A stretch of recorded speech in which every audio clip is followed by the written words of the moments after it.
বলা হয়, আত্মার না তো মৃত্যু হয় আর না তা জন্ম নেয়। আত্মা কেবল বস্ত্রের মতো শরীর পরিবর্তন করে।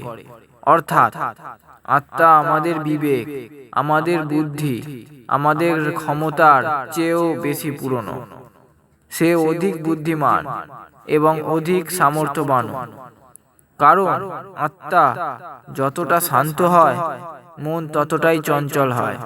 সেই জন্য শান্ত আর সুখী জীবনযাপন করতে চান, তাহলে আত্মার কথা শুনুন, মনের কথা নয়।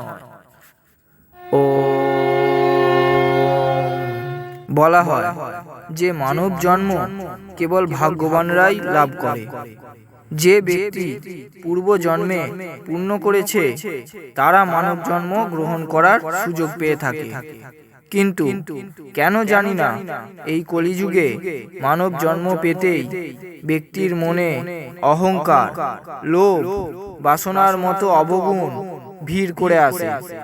মানুষের রূপ তো অবশ্যই ধারণ করে, কিন্তু মানুষ হয়ে উঠতে পারে না। কারণ প্রকৃত মানুষ সে, যার মনের মধ্যে করুণা আর শরীরে পরোপকারের ভাব লক্ষ্য করা যায়। ও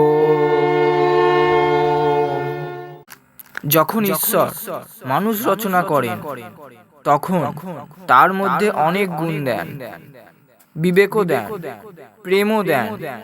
কিন্তু সময়ের সঙ্গে মানুষ অনেক অবগুণ অর্জন করেছে। সকল অবগুণের মধ্যে সবথেকে বড় অবগুণ হলো কৃত্রিমতা, ভণিতা আর দেখনদারি। যা বাস্তবে রয়েছে সংসারকে তার থেকে বেশি দেখানো। সেই জন্য কখনো মিথ্যের এই ফাঁদে পা দেবেন না। কারণ মানুষের অবনতির কারণ এই কৃত্রিমতা, এই ভণিতা আর দেখনদারি।